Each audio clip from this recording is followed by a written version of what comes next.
Before I begin today, I just let you know that I have to have the sermon and all the scriptures and everything ready to go by Tuesday to Sammy, or I get in big trouble, okay?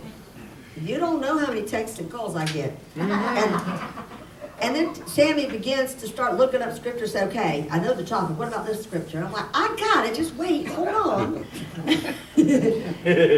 But a lot has happened since Tuesday until today. Lots. Including your pastor, if you so called me pastor. A lot of stuff has happened to me personally. It's broken my heart. And it's humbled me. And it's made me realize that I needed to change the message a little bit about forgiveness. And so I had to change a lot of stuff. And so in between the pride festivities and karaoke, in my heart was brewing a whole different message than what I planned. So this is our third sermon in the Now is the Time series. And it's all forgiveness. The first one was reflection. Throw it back. Don't listen to it. The labels, the things people said you could or couldn't do, throw it back. You don't need it. It's not for you. And the second one was what? Does anybody remember? Depression. Rejoicing from all the depression that falls upon you. That God would lift that depression from you so that you could be rejoicing. That we don't have to wait till we fly away to heaven to rejoice. That we could be rejoicing right now. We don't have to live like that. Amen. As Christians. Oh, God, just give me a cabin on the side of glory. Don't you give me no cabin. You said you're going to get me a mansion and I want a mansion. That's what Jesus said. I'm going home to prepare you a mansion. Well, don't give me no cabin. I want a mansion because you said so. But while I'm here, I want to be rejoiceful. This week was a powerful one and more powerful than I'd ever thought it would be, and that's forgiveness. Sticks and stones will hurt your bones. Words will never hurt you. How many of you ever heard that? Yeah. When I was growing up, my daddy used to say that time because people made fun of me because I was overweight, little chubby child. Or I had a bad lift, I thought like Biff. I walked funny because I had scoliosis. I walked funny, talked funny, looked funny. And I would cry and come to Mom and Dad. I was crying, hurt my feelings. And Dad said, sticks and stones will hurt your bones, but words will never harm you. But that's not true. Amen. I have found that words hurt. They tear you down. And even in the book of Proverbs, it says it crushes the spirit. Yes. Amen. Yes. I'd rather have a broken bone than a crushed spirit, and that's the truth. Amen. Because all I do is say, why? Why?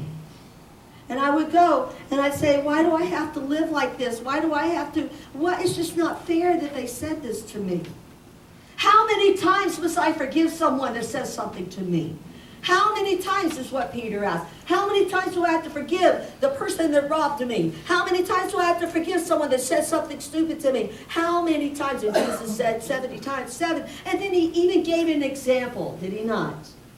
I like that because Jesus always gives these stories that kind of help you understand. Sometimes I try to do that, not that I'm Jesus. But I try to as well get a point across by giving you a story. How many times must we forgive those who hurt us? Because it crushes us. And we don't understand it. Is that correct? How many of you have been there? I don't know what I'm talking about. Don't tell me that I'm just the only one. And what do? You hurt me, I hurt you back. I get revenge. Yeah. Don't you hurt me? Yes. You took from me, I'll go and report you. And, it used to be that, people would settle their issues by just going out and taking you out back and beating the hell out of you. And now you just go to court and sue each other. So we still get back. That vengeance, that vindication that we so desire. Because someone has hurt us. Yeah. Now listen to me, and those of you who are listening still, who dare to stay online and listen to this sermon, listen. Since I've been here in just a short period of time, actually, I've heard many throughout that have said, well, so-and-so said something to me and I'll never come back. I have a grudge. So-and-so did this. So-and-so did that. Someone said this, and so someone over here said they got mad and said they went over here and fought that, and then that would happen, and I've heard all of this unforgiveness. And I have a couple points I want to make. Number one, if you think you're the only church that goes through this, you're sad. Joel Osteen, Joyce Meyer, all the big guys, you don't think with power there doesn't come people with fighting? Everybody wants power, everybody wants what? Money. When the money comes, everybody starts fighting over it. Yeah? I'm speaking the truth. I'm speaking better y'all talk acting. Anyway, I'm telling you, we all know what it's like. And it's all happening anytime you get a group of people with different thoughts in mind and different goals. Do we not? We get together. So it's not just here. Please understand. You think you got drama? Oh my Lord, I've seen some drama in other churches, in other places, in businesses, in office, politics, all the time. It happens. Yes? Yes. So, one thing that I've noticed about people, if I hurt you, and I hurt you bad, you'll remember what I did to you. But have you ever hurt anybody? Think about it. Don't sit here and look at those innocent eyes. Have you ever said anything, done anything, you hurt somebody? I didn't mean to do that, but I did it. It was in a whim. Something happened. But it's funny that we remember what somebody did, and we go to the board, and we go to the pastor, we go to our boss, we go to whoever, or to our lawyer, and say, they hurt me. And can't remember that we've done the same thing or something similar. We've hurt other people. It does happen, doesn't it, folks? So I wanted you to think about how that we hold on to things and we keep on remembering. Let me just be, confession is good for the soul. So I'll just tell you, I was going through a divorce years ago with my husband, and I took the family car, and it just broke down. I mean, it needed all kinds of problems. And I drove it to the repair shop, handed the keys, called my ex, and I said, go get it. Now, I knew that wasn't right. I knew he didn't have the money to take care of that car. But I told him to go get the car. I didn't feel good about it, and even telling you today what I did it hurts that I did that. But I did. And you know, you have people around you say, oh, that's all right, you can do that. He's just a blah, blah, blah. And they can encourage you and egg you on. Oh, you have every right, go ahead and do it. But you feel it here in your side, and you go, that don't seem right, but you did it. Do you know, years later, a family member I had a beautiful white Cadillac DeVille. And I let him take over payments on the car because I had another car.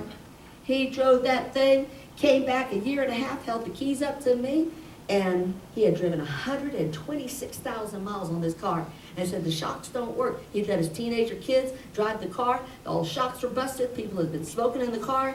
And it wasn't operable. And he said, here's the keys. And I went, what? I went to mom and dad, and I went to my family, and I said, this is not right. And everybody was really upset with me, and upset with what happened in the situation. And then all of a sudden I heard God going,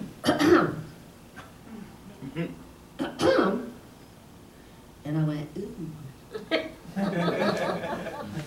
I did the same thing. How many of you have lived long enough to know that what goes around? What goes around comes around. But you don't get to see it. I told my daughter, she reminded me the other day, Mom, what goes around comes around. You said even when it comes around to the person that's hurt you, you will not see it. But it will happen. You know it will. Here's why it says, vengeance is mine, thus saith the Lord. How many of you heard that scripture? You know why why God takes that vengeance and vindication away from us? Why does he take it away from us?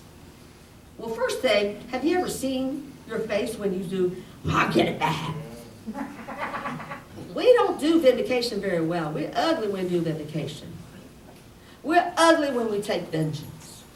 God takes that ugliness away and says, I'll take care of it. And another reason is because he blends it with grace and mercy, so that all parties understand what happened. I have been forgiven for what I did to my husband, and I have asked for forgiveness. We need to learn how to quickly be able to ask for forgiveness. Here's another thing that I've noticed. Forgiveness happens in families. How many of you probably have, you don't have to raise your hands.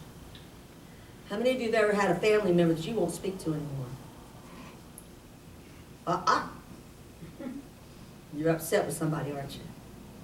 And whenever they have get-togethers, you won't come because you're mad. They hurt you. They did. Let me tell you a story, and I'm trying to be very quick. Boy, this is a big topic. I'm just telling you, so don't look at your phone. I'm trying to talk as fast as I can. So all I would do is urge you to read Genesis chapter 25 till about 33 or 34, because I'm going to go really quick through this. And if you want to know more, read it. It's the story of Jacob and Esau, who were born to their mother Rebekah.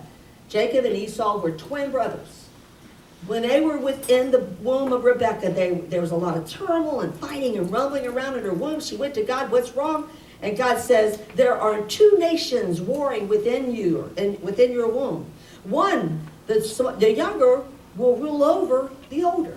Sure enough, Esau came out, then Jacob came out, so he was the younger. Esau was the firstborn. And as time goes on, it is because of Rebekah, the mother, who connives with Jacob to steal the birthright of Esau. Now, birthright in the Bible means that the firstborn, the son, the firstborn, gets all of daddy's goods, all his treasures. It's like the will and testament. It's called the birthright. So because all over a pot of stew, Esau comes in and says, I'm hungry. Jacob says, I have some stew. And he goes, I want some. Can I have some? He goes, yeah, I'll give you some stew if you give me your birthright. Well, I'm so hungry, I'm going to die, so I might as well eat anyway, because it's no good if I'm not alive, so let me just eat. So he gave his birthright. Later on, Rebekah connived with her son to deceive the other son, and to lie to Isaac, who was the very wealthy man at the time. And Jacob stole Esau's birthright and the blessing. The firstborn blessing means blessings to you, blessings from God. It was a heavenly blessing. Birthright is legal. The blessing was spiritual. Now he's lost both the birthright and his blessing. Esau's so mad that he says, I'm going to kill you, Jacob. May God strike me dead if I don't kill you today. You stole from me. And what does Jacob do? Rebekah goes to Jacob, run, run, run. He goes to Aram, and he runs away and goes sees Uncle Laban. And he's hanging out with Uncle Laban. And all of a sudden he sees Rachel, and he's in love with this woman. And because Laban was a little trickery too and had some conniving, he ended up waking up the next morning after he did 7 years with Uncle Laban. Laban said, I will let you marry Rachel if you give me 7 years of your work. And he said, okay, I'll do it. And then on wedding night, he got so drunk he ended up in the tent and woke up the next morning with the wrong woman. Okay. I'm not even going to ask you how many have done that.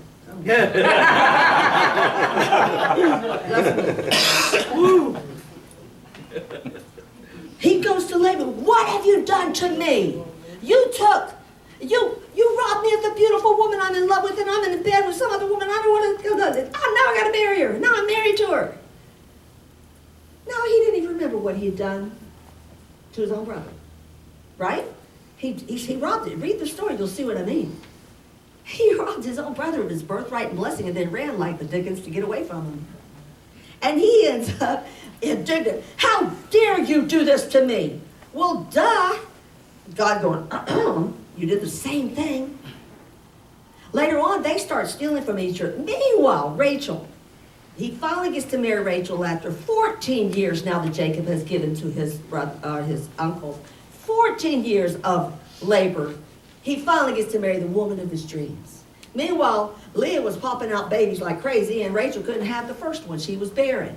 So now Rachel and Leah are fighting. Two sisters. The older sister is fighting with Rachel. She's going, na, na, na, boo, boo, I have children and you don't. You know, that's basically what she was doing, taunting Rachel day and night. Rachel goes to Jacob, Leah's picking on me. She says, I don't have children. And Jacob said, typical man, says, Oh, that's okay, honey. You got me. But aren't I enough? No. I want children. Anyway, now you have two sisters fighting. Is this a big mess? You got brothers fighting with each other, moms conniving from one brother to the other and deceiving her own son, a son who lies to his father, a brother who swears he's going to kill one brother. You got two people fighting and deceiving each other and stealing and robbing from each other. What? And two sisters who are fighting each other over babies and who has the most babies. What a mess. That's pretty typical of most families today. Amen. You got dysfunction in every family, I promise, of some kind. If you have a perfect family, God bless you. You better thank God every day that you got a great family, because most families are dysfunctional. Now, let me get to the bottom line. Here's what happens. And this is the thing that caught my heart. And you know what? I actually cried when I read this passage. I literally cried. I was reading it, and here's what Jacob does. He heads back home. He says, I want to go home. I want to just see where my dad is laying now. He's died now. And I want to see my mom. I want to see my family. I don't know what's going to happen with Esau. I don't know if he's still mad at me. It's been about 20-something years. I just want to go home. So he heads home. But as he's on his way, he hears Esau's heading towards you with 400 men. What's going to happen? Is he going to kill me? Is he going to take my life? And Jacob is on his way. Now, I found it interesting, and maybe nobody else will notice this. Did you notice how all the women and children are in the front, and Jacob is in the back with Rachel? He sends all the women folks first, and all the children, y'all just go ahead. We'll be back here. We're just pulling up behind. But anyway, Jacob is heading closer and closer. He knew that Esau was coming. He gets closer and closer and closer, not knowing what's going to happen. And here are the 400 men coming along with Esau. Jacob runs up to Esau, finally, and falls at the feet of his own brother. And he says, hello, brother. Now, I'm just paraphrasing, okay? Y'all can read it. It says something different, depending on what version you read. Hello, brother. Esau looks down at Jacob and says, brother, why are you on your feet? Why are you on your knees at my feet?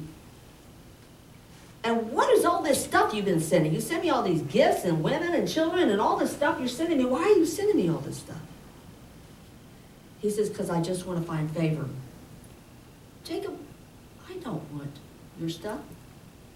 I don't want and need your stuff.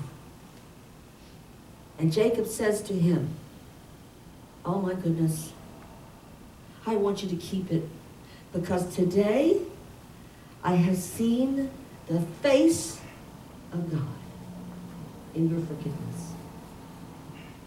Let me ask you now, some of you need to forgive, and it's hard. Folks, if you're watching, it's so hard to forgive.